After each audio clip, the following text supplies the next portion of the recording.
Bonjour et bienvenue à une nouvelle session informative de l'érable en bref. Toute l'équipe de la TVC vous souhaite un excellent début de 2023.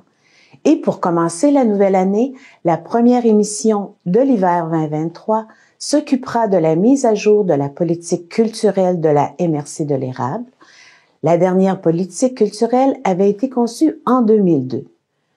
2 décennies après, pour nous expliquer la définition plus moderne de la culture locale, les objectifs de la politique culturelle, l'identité de la MRC de l'érable, le rôle des bénévoles et des nouvelles technologies dans l'appui à la création, nous avons invité à la TVC Madame Marie-Aube Laniel, directrice au tourisme et à la culture à la MRC de l'érable. Selon la nouvelle vision, les municipalités ont décidé d'investir des ressources publiques pour favoriser le développement de notre région, considérant un résident ou un futur résident dans leur dimension économique, éducative et aussi culturelle. Du point de vue culturel, Madame Isabelle Deblois, cinéaste et photographe de Saint-Ferdinand, a été choisie l'artiste de l'année 2022 du Centre du Québec par le Conseil des arts et des lettres du Québec avec un prix de 10 000 $. Nous avons invité Madame Deblois à notre studio pour discuter sur la reconnaissance artistique dans la région et son parcours. Commençons en premier avec Madame Marie-Aube Laniel à propos des piliers de la nouvelle politique culturelle de la MRC de l'érable. Bonjour Madame Laniel. Bonjour. Pour parler de culture avant tout, j'aimerais savoir c'est quoi à quoi vous faites référence quand on parle de culture là, pour la MRC de l'érable? En fait, traditionnellement, je vous dirais, il y a une vingtaine d'années, on abordait la culture surtout sur l'angle de l'expression d'une société. Par exemple, les arts visuels, les lettres, les arts de la scène, l'histoire, le patrimoine, tout ça était comment une société s'exprime. De nos jours, on a ajouté des dimensions. Donc, en plus d'être comment on s'exprime, il y a tout ce qu'on est, donc nos croyances, nos valeurs, les droits fondamentaux de l'être humain dans notre société. Okay. Donc, au-delà de seulement l'expression, c'est ce qu'on est, mais aussi ce qu'on veut devenir.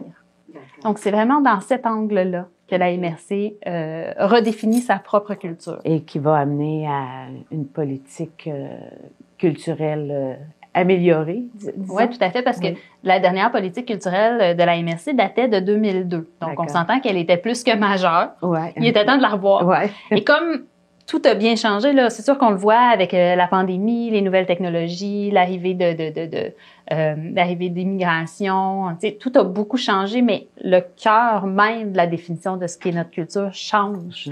Donc, on doit le revoir dans le temps. Ah, OK, c'est bien. Est-ce que vous pouvez nous dire un petit peu les lignes générales ou les objectifs de cette politique culturelle-là? Premièrement, pour les objectifs, une politique culturelle, ça définit ce qui est notre culture en ce moment. Donc, comment est-ce qu'elle s'exprime dans la MRC de l'érable, notre culture. Mais la politique définit aussi des orientations. Donc, qu'est-ce qu'on veut faire? Comment est-ce qu'on veut la développer? Comment est-ce qu'on veut la bonifier?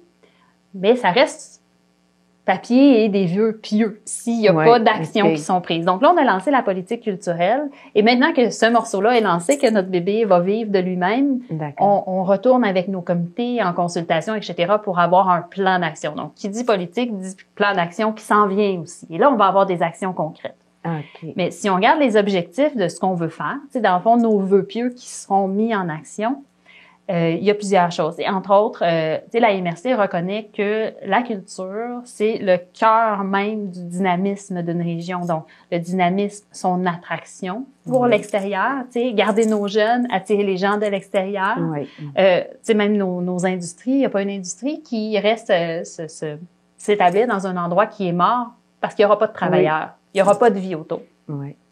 Et donc, tout ce qui est le développement social, l'inclusion, le développement économique, tout ça passe par le développement de notre culture. La MRC reconnaît aussi qu'elle a un rôle à jouer. Donc, elle a un rôle à jouer pour mettre en valeur, pour définir notre culture, mais aussi pour la soutenir. Donc ça veut dire autant la soutenir avec des ressources humaines. Tu sais, je suis pas toute seule à l'Érable Tourisme et Culture, on est une équipe. Donc les artistes, les citoyens, les organismes qui ont des projets ou qui ont des idées, ils peuvent venir nous voir, puis on est là pour les soutenir avec des ressources humaines. Mais on est aussi là pour les soutenir avec des ressources financières. Okay, donc, c'est ça. Donc, la MRC, elle a un rôle à jouer et un rôle de concertation aussi, parce que c'est beau avoir des idées, mais quand on se met ensemble, on est beaucoup plus fort. Oui. Et puis, comment avez-vous défini, ciblé les besoins de la communauté artistique autant que celle de la population en général? Bien, ça a été un travail de longue haleine parce que, en fait, pour cerner les besoins, il fallait parler aux intervenants culturels. D'accord. Donc, les artistes, les organismes et ceux qui travaillent déjà directement en culture. Mais il fallait aussi parler à tout l'écosystème qui gravite. Par exemple, je sais pas moi, je donne un exemple là, un organisme en développement social, mais qui va utiliser la culture. Je pense par exemple à la FEE qui va utiliser des ateliers culturels pour briser l'isolement social. Donc, il fallait leur parler aussi. Okay, puis après, il y avait tout, après les créateurs, ceux qui l'utilisent de billets, la culture, il y a aussi toute la population qui, elle, consomme la culture. Et là, on arrivait en pandémie. OK, Donc, ça n'a pas été facile. Il a fallu être inventif. On a fait des grandes consultations sectorielles. Tous les acteurs du patrimoine, tous les acteurs de la littérature. On a fait beaucoup d'entrevues individuelles, puis à la fin, on a fait une grande consultation citoyenne qui a dû se tenir sur Zoom, malheureusement, où les citoyens sont venus nous dire « Oui, OK, je pense que vous avez vraiment cerné nos besoins » et qui sont venus nous donner des idées de projets concrets. Le 30 novembre 2022, il y a eu un événement, Ébullition culturelle. Qui a été organisé justement par votre équipe, je crois bien. Donc, est-ce que vous pouvez nous en parler un petit peu? En fait, après presque 3 ans de travail sur la politique culturelle, on voulait faire un lancement, mais mon équipe et moi, on n'est pas très traditionnels dans les lancements. On voulait pas un événement uniquement protocolaire. Donc, c'est ça qu'on a fait un peu de protocole. Il y a eu des discours, et etc. Mais on s'est dit, OK, on veut aller plus loin. Donc, si on veut aller plus loin, première chose, c'est vivre notre culture, c'est célébrer notre culture. Donc, Ébullition culturelle, c'était une soirée de création en direct. Donc, il y a des artistes professionnels, des artistes en loisirs culturels qui étaient là avec plein de choses. Il y avait un monteur de mouches, par exemple, qui faisait des mouches pour la pêche. Wow. Il y avait Emmanuel Lessard, qui est une potière de Plessisville, qui était là avec son tour et qui a carrément tourné des bols devant nous. Il y avait plein de choses. Il y avait des musiciens. Gaël Boucher, un auteur-compositeur aussi de Plessisville, qui a, en jasant avec les gens qui étaient là, qui lui disaient un peu qu'est-ce que c'est la culture, il a composé une chanson live qu'il a jouée à la fin. Okay. Et on avait mis des matériaux. Sur toutes les tables, il y avait des matériaux. Il y avait un atelier où les gens pouvaient créer des cartes de Noël pour les nouveaux arrivants de l'érable. Il y en a eu 86 cette année. On n'a pas réussi à faire 86 cartes, mais on lâche pas. Il y avait des toiles, il y avait de la peinture, il y avait plein de choses. Donc, vraiment, tout le monde ensemble, on a pu créer et mesurer l'impact et le dynamisme de la culture chez nous. Nous découvrirons les talents des artistes de la région. Nous serons submergés par la richesse de notre culture et tous ensemble, nous nous imprégnerons de cette effervescence. On est chanceux d'avoir des maires qui y croient, qui investissent, autant en ressources humaines, mais aussi en ressources financières qui se traduisent dans des ententes de développement culturel. La région de l'Érable est réputée pour sa créativité et la présente politique fera en sorte que nous soutiendrons encore davantage les arts et la culture. Je trouve qu'en arrivant ici, j'ai trouvé vraiment Tu sais, on parle de communauté, on parle de collectivité. C'est vraiment ça qui se passe ici. Qu'est-ce que la culture représente pour moi dans l'érable? Et Gabe, lui, va construire une chanson ce soir au travers de la soirée qu'il va présenter à la fin avec ce que les gens vont avoir écrit ou ce que les gens vont lui avoir dit. Bon, il y a 2 mots qui sortent énormément, même 3, je dirais. Accueil, il y a l'identité. Il y a aussi le partage de la passion. Donc, je me lance.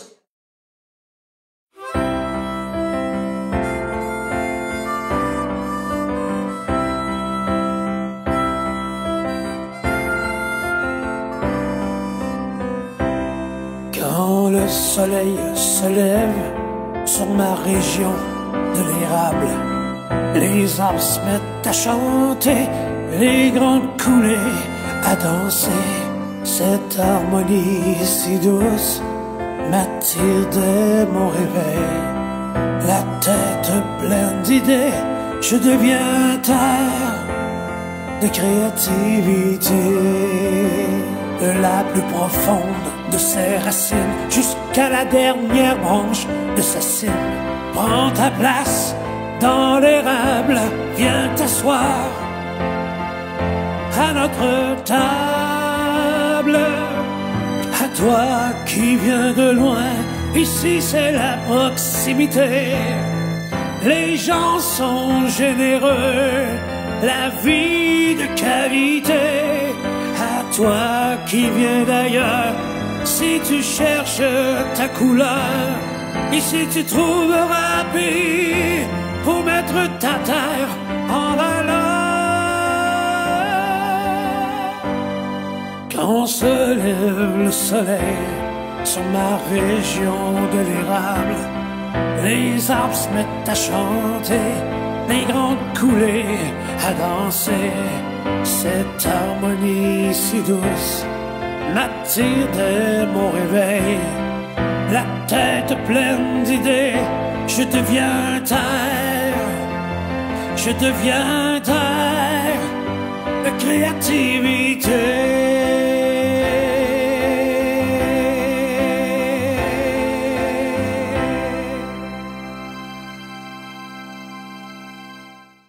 Mais on veut que la soirée Ébullition culturelle, qui est aussi du réseautage pour notre milieu culturel, revienne à chaque année. Maintenant, est-ce que le rôle des bénévoles dans la vie culturelle, c'est important? C'est primordial. Puis on le voit dans la politique culturelle, même dans les...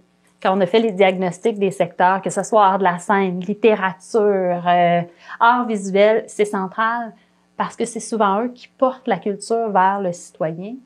On est un petit milieu. Pourquoi on est aussi dynamique? C'est qu'on est tissé très, très serré et nos bénévoles sont présents de A à Z. Et ça a une valeur, en fait, qui ne se monnaie pas et qui ne se calcule pas. Mais c'est vraiment notre ciment. Et pour ça, on peut vraiment... En fait, on peut se taper dans le dos puis se dire que on n'est pas une grande ville, hein, mais c'est ça qui fait notre richesse puis notre chaleur. Comment je pourrais dire ça? Est-ce qu'on peut dire qu'on a une identité culturelle ici? Je dirais qu'on en a plusieurs, qu'elle s'exprime, qu'elle s'éclate et qu'elle se diffuse, qu'elle évolue. Tu sais, c'est vraiment ça. Si on regarde, nos artistes rayonnent de plus en plus. On a autant des artistes professionnels que des artistes en loisirs culturels qui font ça pour le plaisir, qui sont à la retraite ou etc. On rayonne de plus en plus. On se définit de plus en plus, mais tout en étant en diversité. Si on regarde, par exemple, nos artistes en art de la scène, on a plusieurs auteurs-compositeurs, mais ils ont chacun leur signature et c'est vraiment ça qui fait les facettes 360 de notre identité. Maintenant, pour faire face aux influences extérieures et externes, comme les technologies, souvent en anglais, les films d'Hollywood, comment vous percevez ça? Est-ce que vous voulez intégrer ça dans une politique culturelle à la MRC ou essayer de l'étouffer un peu, de le remplacer? C'est ça qu'on n'a pas une optique d'étouffer. C'est une culture qui existe. On est dans un monde de mondialisation où tout est accessible.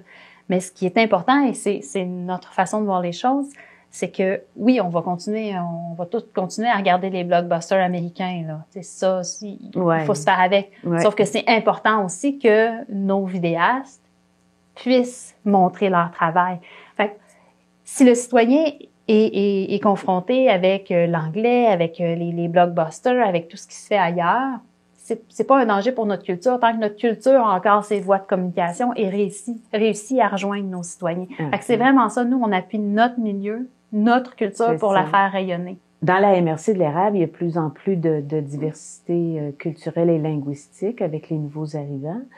Est-ce que vous projetez faire des activités multilinguistique? Ou... En fait, c'était un des choses qu'il fallait changer par rapport à notre vieille politique culturelle. C'était pas pris en compte.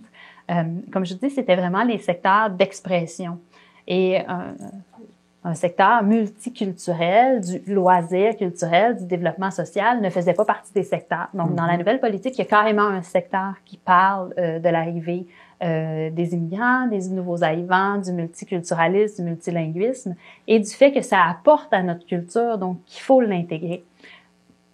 Donc, il y a des orientations directement liées à ça dans la politique culturelle. Il y a un chapitre dans le plan d'action qui va traiter directement de ça. Okay. Et des sous dans la prochaine entente de développement culturel avec le ministère de la Culture, qui est notre façon aussi d'aller chercher des sous au niveau du ministère de la Culture pour faire des projets ici, qui va être lié directement à ça. Donc, on travaille beaucoup avec Impact Emploi qui font des choses magnifiques. Okay. Des projets, ils étaient d'ailleurs là à Ébullition culturelle. C'est là, ils nous avaient demandé est-ce qu'on pouvait faire des cartes justement pour les nouveaux arrivants. Donc, il y a déjà des choses qui se font d'une extrême valeur dans la région. Mais là, la MRC veut venir appuyer avec des orientations officielles, mais aussi avec des projets et des sous. Mettre un cadre de référence, je dirais. Un cadre de référence pour que ça soit nommé que c'est important. Parce que quand c'est nommé que c'est important, c'est plus facile après ça quand on fait une demande de subvention de dire oui, la MRC a dit que c'est important, première chose. Et une fois que c'est nommé, dans les ententes, comme les ententes de développement culturel, on réserve des sommes. Donc, on est sûr qu'il va y avoir des actions. Et là, on peut faciliter la vie de ceux qui, comme Impact Emploi, travaillent déjà dans ce domaine-là. Est-ce qu'il y a un défi qui se présente avec les nouvelles technologies pour les artistes, pour les partenaires, pour les intervenants? Est-ce qu'il y a des défis qui surgissent de ça, des technologies? Ou... Oui, beaucoup. Puis on l'a vu dans la pandémie, là, où soudainement, tout le monde devait se parler sur Zoom, puis personne ne savait comment ça marchait, cette bébête-là. Là, on est tous rendus à l'aise. Je veux dire, même mes parents sont capables de parler à leurs petits-enfants sur Messenger, là, mais c'était pas nécessairement le cas. Autant nos artistes, autant nos organismes, puis on parlait de bénévoles, les bénévoles... qui ne font pas ça de leur vie, les technologies vont tellement vite que des fois, on se perd. Là. Oui. Donc, effectivement, ça aussi, ça se retrouve dans la politique culturelle. C'est un défi et c'est aussi quelque chose qu'on veut appuyer. Depuis plusieurs années, je crois, depuis 5 ans maintenant, on donne ce qu'on appelle les ateliers culturels et touristiques, là, les laboratoires culturels et touristiques, où on donne, par exemple, des cours sur les réseaux sociaux pour les nuls. Pour les nuls, on s'entend, là, mais tu sais, la base, si je parle à Instagram, je parle pas à la même personne que si je parle sur TikTok. Comment se créer un propre site Internet, comment diffuser sur YouTube, comment référencer son site web. Donc, on donne des formations gratuites comme ça, là. Pour que les intervenants puissent passer cette barrière-là. OK. Puis vous, en tant que... Je parlerai pas à la directrice, je vais parler à la citoyenne. C'est quoi votre rêve, votre ambition pour la culture qui se développe dans la MRC de l'Érable? Mon rêve, moi, ce serait que la culture soit accessible pour tous en tout temps. On est dans une région où il y a encore certaines barrières là, qu'on pense à l'accessibilité, accessibilité pour tous, par exemple, accessibilité à mobilité réduite ou accessibilité aussi pour d'autres types d'handicap, un handicap visuel, un handicap sonore, etc. On est aussi dans une région où on est isolé en milieu rural. C'est pas tout le monde qui a une voiture. On est une région dévitalisée aussi. On a un indice de pauvreté, donc c'est pas tout le monde qui a les sous. Donc, moi, je rêve du jour où chaque citoyen qui veut consommer de la culture ou qui veut faire rayonner ses propres créations va pouvoir le faire avec une accessibilité universelle. Maintenant, si quelqu'un a un projet, des idées, des questions, comment on fait? En fait, c'est de nous appeler à l'Érable Tourisme et Culture, soit moi ou Caroline Fortin, qui est conseillère en développement culturel et touristique, qui fait partie de mon équipe. D'accord. Et nous, on offre beaucoup d'accompagnement, donc que ça soit monter le projet, que ça soit le définir, trouver des partenaires, aider à trouver du financement.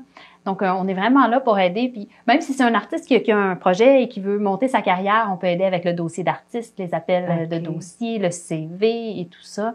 Donc, il faut pas hésiter à nous appeler. Au pire des pires, on le saura pas, mais d'habitude, on s'arrange pour trouver la réponse. Merci beaucoup. Merci. Vous avez entendu la nouvelle vision de la politique culturelle qui sera appliquée en 2023 et dans les années à venir. Maintenant, nous nous occupons de la reconnaissance de l'une des artistes de la MRC de l'Érable, Isabelle Deblois, meilleure artiste du Centre du Québec de 2022, selon le Conseil des arts et des lettres du Québec. Alors, Isabelle Deblois, elle est photographe, cinéaste, très connue maintenant dans la région. En tout cas, depuis qu'elle a gagné le 17 novembre dernier, prix du Calque artiste de l'année pour le Centre du Québec, donc pour l'année 2022. Alors, Isabelle Deblois, bonjour. Bonjour. Alors, qu'est-ce que ça signifie le fait de gagner? C'est une belle reconnaissance parce que c'est sur l'ensemble de mon travail. C'est pas attaché à juste un projet en particulier, c'est sur l'ensemble. Alors, leurs critères, eux, c'est le dynamisme du parcours et la qualité des réalisations récentes. Mais ce qui m'impressionne quand même, c'est que c'est toutes disciplines confondues. Alors, on sait qu'ici, dans la région de Victoriaville, il y a des musiciens au niveau de la danse, au niveau de la littérature, des arts visuels, des arts de la scène. On manque pas d'artistes. Toutes les catégories, tous les médias. Tous les médiums, c'est-à-dire. Alors, c'est une belle reconnaissance. Vous avez déménagé dans la région pour vraiment travailler dans la région. Ça faisait partie de votre optique de vie aussi, hein? Ben, au départ, j'ai déménagé dans la région par amour. C'est que c'est bien dit, oui. Et d'ailleurs, au début, les premières années, je travaillais beaucoup à Montréal parce que je travaillais beaucoup avec les télévisions. Je faisais surtout, principalement du cinéma documentaire.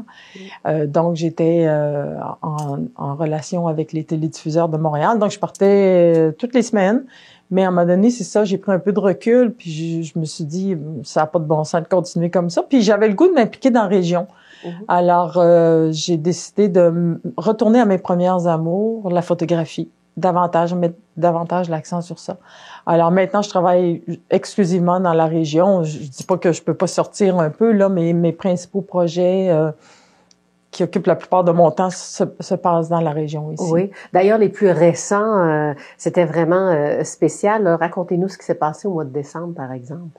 Ben, j'ai fait le prix des arts visuels que j'ai eu, décerné par le Galard. C'est une exposition de portraits noir et blanc de nouveaux arrivants.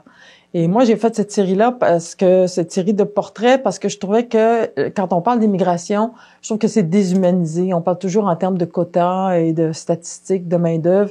Et moi, je voulais mettre des visages sur les immigrants. Je voulais leur donner la parole. Je voulais entendre leurs histoires. Tu sais, l'art, c'est un liant. Hein? Oui. Ça sert à lier les gens, à créer des ponts, à rassembler. Alors, moi, je voulais sensibiliser les gens au vécu de ces gens-là. Et suite à cette série de photos qui a été exposée en plusieurs lieux, au Musée des cultures du monde de Nicolet, à la Bibliothèque de Princeville, au centre, à la maison en Mavaillancourt. Mais suite à ça, avec Impact Emploi, on a voulu continuer une collaboration et j'ai fait une série de portraits de duos d'amitié. Parce que les immigrants me disaient que souvent, quand ils arrivent dans un nouveau pays, souvent, il y a quelqu'un qui devient un peu leur interlocuteur, leur ange gardien. Alors, on a fait des photos de duo. Alors, ça a été exposé à la Maison créative en Mavaillancourt. Donc, mais c'est ça qui vous a permis de gagner ce projet-là, entre autres. Entre autres. Bon. Entre autres. Mais, par exemple, je travaille beaucoup avec le Théâtre parmi nous. Je fais des adaptations de pièces de théâtre. Ça en fait plusieurs que je fais dernièrement. L'an passé, on a fait une création d'une pièce de théâtre sur l'agisme et on a documenté, c'est le personnage principal de la pièce de théâtre, c'est une femme qui est photographe et elle exprime ses frustrations, ses difficultés liées à l'agisme avec des photos. Donc, sur scène, tous les seuls accessoires qu'il y a sur scène et la déco, ce sont des photos. Et là, on est en train de faire une adaptation vidéo numérique avec des projections. C'est vraiment un mélange de photos, vidéos, théâtre, danse, musique, où on lit tout ça et il y a des projections, puis le personnage déambule ou est en interaction avec les projections, des photos devant elle, derrière elle. Alors, on a exploré beaucoup au niveau formel, mais j'ai fait une vidéo sur l'histoire du bronze Anne Vernès pour le Musée du Bronze. J'ai fait une vidéo promotionnelle pour la MRC de l'érable. J'ai fait des ateliers de photos avec des jeunes à une maison de jeunes à Saint-Ferdinand. Donc, c'est un peu tout ça, je pense. Oui. C'est pas juste une réalisation, là. C'est l'ensemble de l'œuvre, et je parle de l'œuvre, c'est vous, finalement, c'est ça. Mais il y a sûrement une fierté, une œuvre que vous avez réalisée où vous vous êtes dit, ben justement, il y a eu un lien. Ben, on est toujours fiers, mais moi, dès que je termine un projet, j'en suis fière, mais je suis déjà dans l'autre, là.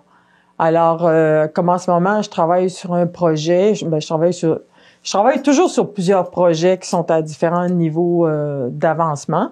Mais dès que j'ai comme, je sais pas, on dirait que dès que j'ai comme le contrôle sur un projet, je suis entièrement dédiée à ce projet-là, mais déjà, mon esprit commence à être un petit peu libre dans ma tête. Là, il y a un petit coin dans ma tête qui commence à être un petit peu libre. Alors, il y a quelque chose d'autre qui mijote.